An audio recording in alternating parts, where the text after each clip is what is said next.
waxaan garwaaqsanay in Somaliland maanta ay wax weyn ka khaldan yihiin waxaan isku daynay baaritaano tiro badan ugu dambeynna waxaan garawsanay inay lagama maarmaan tahay inaan tagno dalka gudihiisa si aan u soo ogaano waxa khaldan waxaan cagaha soo dhignay halka ay wax ka khaldanaayeen oo Somaliland maanta waxaan ka soo kicinay magaalada London ee wadanka Ingiriiska waxaan nasasho ku soo marnay Addis Ababa ugu dambeynna waxaan soo gaadhnay airportka cigaal ee magaalada Hargeysa maadaama xaaladda xorriyadda ee dalku tahay mid aad u ciriiriya waxay nagu kaliftay in dadkaan u baahanahay la kulankooda mid kasta baan kula kulanno gooba iyaga u gaara waxaan galabta soo nabad qab gaadhnay magaalada Hargeysa dalku guud ahaan waa nabad magaaladuna aad bay u qurux badan tahay waxaan doonayaa inaynu guda galno barnaamijkeennii iyo inaynu la kulanno dadka aynu caqliga ku tuhmayno ee carooga u ah dalka halkaasaynu ka bilaabi doonaa daawasho wacan xildhibaan maxamed abi waxa tahay xildhibaanka haysta kalsoonida shacabka waxaanad ka mid tahay xildhibaanada ugu faraha badan ee aad loo tuhmo markay noqoto Somaliland iyo ka hadalka cadaaladda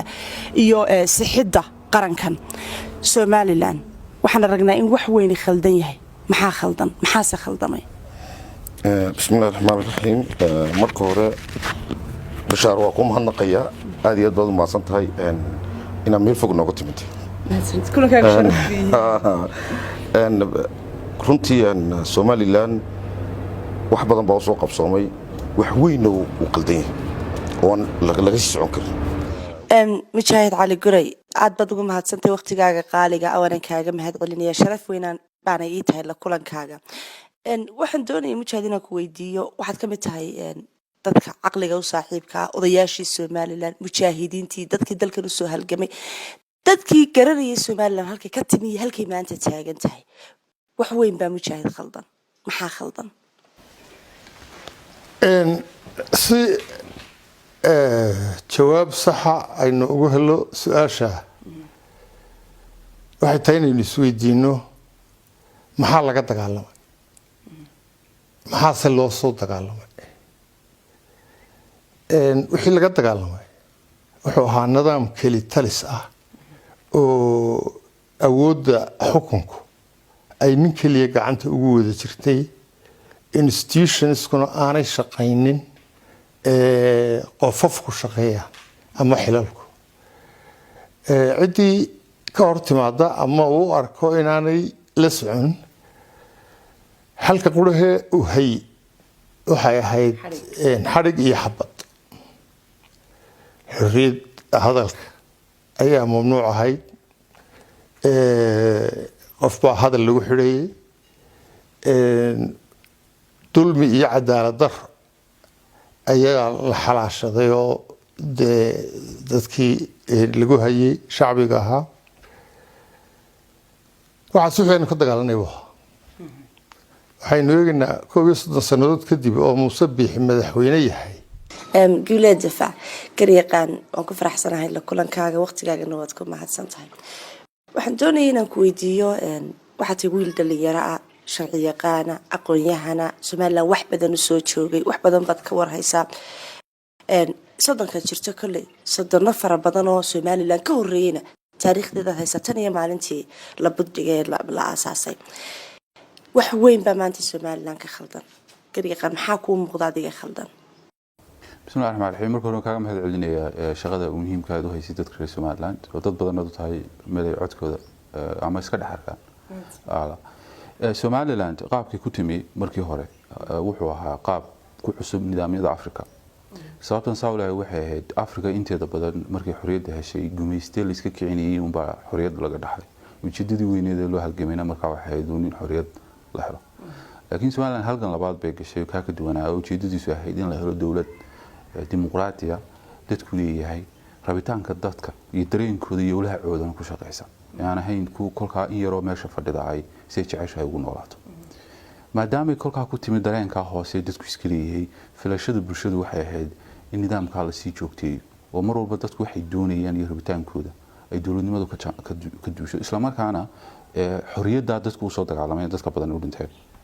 macnaheedu yahay in qofka shacabka uu ku noolaan karo si fikirkiisa iyo aragtidiisa iyo dhaqdhaqaaqiisa nololeed kiisa siyaasadeed kiisa dhaqaale kiisa bulsho kiisa aqooneed aan cidina la lahayn cidda awoodda kursiga ku fadhida aan ahayn cid kolka dadka u yeedhisa sida loo fikirayo sida loo noolaanayo sida loo hadlayo waxa aanay awood ku lahayn si taasi horgasho kolka dastuur baa lagu qoray arrimaha ka hadlayo dhan heshiis bulsho ummaddu heshiis ku hay oo qaabkaas inuu noolaanayna awoodda madaxweynaha iyo ku-xigeenadiisa iyo baarlamaanka iyo maxkamaduhuna kuwaasi ahaanayaan awoodda shacabku leeyahay ee kuwaasi aanay soo gaari karinina halkaasay noqonayaan kolkaa khadad cascas oo aanay xukuumaduhu iyo dowladuhu hadday isku tagaan macal maxkamadahoodu aanay dhaafi karin ayuu dastuurku sameeyo heshiiskii bulshada waxayda anigu waxaan isla halka wax ka qaldamay waxa weeye heshiiskii bulshadaasi gaadhay oo ka soo bilaabmaya 1991 markii Soomaaliland lagu dhawaaqay oo qabaa'il fara badan isu yimaadeen oo Soomaaliland oo dhan ka kooban 93 mar labaad qabaa'il isu yimaadeen dib wada hadleen qoreen waxay doonayeen inuu noqdo oo axdi qarameedka iyo axdiga nabadda labadaba ay ku gaadheen magaalada Boorama mar saddexaadkii ay ku heshiiyeen haddana magaalada Hargeysa la isugu yimid shirkii Hargeysa dib loo sii xoojiyay la sameeyay dastuurkii ku magaalada waa saddex darajo waaweyn kii u dambeeyay noqday dastuurka dabadeedna dadkii oo dhan afti la weydiiyay kaas oo heshiiskii bulshada ayaa lagu xadgudbay guulad maxamed ismaaciil dhalinyarada aqoon-yahanka ah ee aadka u firfircoon ee Somaliland bad ka mid tahay wadankii Somaliland aad u dhalatayna waxa muuqda in wax weyn ka khaldan yihiin maxaa adiga ku muuqday khaldan horta 30 sano ay Somaliland jirtay wax badan oo wanaagsan way qabsatay laakiin khaladaad aad u badan oo sharci iyo nidaamka dawladnimada baa jira oo inaga khaldan waxa ugu horeeya qodobo badan oo laga hadlaysaan hore oo arkay barnaamijka qodobka aan u dul istaagay waxa weeye nidaamka shaqaaleysiinta iyo shaqaaliyada ee shaqaalaha dalka maxaa ka khaldan shaqaaleysiinta waxa ka khaldan marka koowaad horta nidaamka dastuurka iyo shuruucda dalku dhigan iyo xeerarku waa saxiix laakiin ma lagu dhaqmaa way tiisweydiinta la jawaabtu waa maya dastuurka iyo nidaamka aynu samaysanay hadaan ku dhaqmayno waxa qabaa wax badan oo inaga khaldan oo maanta lagu murmo lagu doodaa inaanay jireen oo hagaagi lahayd nidaamka shaqaaleysiinta inoo yaala lama maro guud ahaanba marka saalay waxaan ka wadaa hadaa dimarka eegto tusaale ahaan marka koobaad horta qaabka dadka loo shaqaaleysiinayo iyo qaabka loo eriyaa sidii saxda ahayd maaha marka kulay sidii saxda ahayd maaha wasiir kasta ama mas'uul kasta oo institution ama hay'ad dawladeed maamulaa horta doonistiisu wax ku shaqaaleysiiya qaabkii la isla garanayay ahayd in loo tartamo shaqada qofka xirfadda la keeno qofka nidaamka garanaya ee la xusho oo si transparent Somaliland ugu tartanto looguma tartamo waxa khaldan waxa weeye dawladnimadaynu khalad fahmnay dawladnimada waxa loo sameystay in danta guud lagaga shaqeeyo ee dadku wada leeyahay oo shacabka loogu adeego oo maaragtay waxa dadku wada leeyahay lagu daryeelo taa beddelkeega maanta ragga siyaasiyiinta madaxda iyo maaragtay meel kasto ay joogaan darajo kasto ay leeyihiin waxa loo fahmay wax laga shaqeysto jabada laga buuxsado dastuurka sanan iyo barnaamijkiisa siyaasiga hiba wuxuu xuseeyay in ay ku lagu bedeli doono nidaamka kale talisnimada ah nidaam dimuqraadi ah oo ah nidaamka xisbiyada badan iyo doorashooyinka tooska ah oo ay dadku iyagu si dimuqraadi ah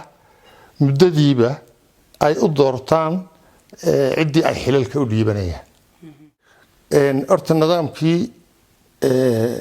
dimuqraadiyadda ahaa xisbiyada badan iyo doorashooyinka xorta ah gacanta mustabiixuu ku dhintay kii u dambeeyay wuxuu ahaa Soomaaliya heshiis bulsho ku soo yimid in Soomaaliya iyo ummadii Soomaaliyeed ka tirsanay dalkaas oo dhami waxbay ku heshiisay nooc dawladeed bay ku heshiisay dimuqraadiya oo madaniya kolka nin baa yimid intuu afkeen beeri heshiiskii bulsho waan laaday dabadeedna wixii ka dhashay waa la garanaya in ummadii dhimatay in la dagaalamay in dalkii burburay ayaa ka dhashay dal walba kale oo Afrika ku yaalana taasay ku dambeysay hadii heshiiska bulshada la jibiyo dhinac waa lagu ogolyahay hadii marka xusbi xaakimka marka talada jooga kan ha noqdo ama kuwii hore waa noqdaan markuu qofku difaacayo uu saxsan yahay dawladuna talaabo kama qaato hay'adda shaqaaluhu talaabo kama qaato marka uu dhinaca kale mucaaradka qofku soo istaagay arin mucaaradka ama aragtiiso de saxaba oo dhexdhexaadnimaba uu sheego talaabo laga qaada waxaan maalin dhow arkay inaan shaqaalaha wasaaradda biyaha ka tirsanaa oo talaabo lagaga qaaday dadkii mutaharadayaasha qof kamid uu tacsiiyay أو سر علم الريحان إريه أو سر علم الريحان كو إريه بالله يشعري دي تاسين ومد سبحان الله aad baad u mahadsantihiin guud ahaan barnaamijkeennii aynu ugu kuurgalaynay xaaladda magaalada Hargeysa aynu iskula weydiinaynay waxa khaldan kuna baadhaynay aynu ku baadigoobaynay inaynu ogaano waxa khaldani waxa uu yahay taayaan ku soo gabagabaynaynaa dhammaantiin intii nagala qayb qaadatay intii daawanaysa waad mahadsantihiin nabadgelyo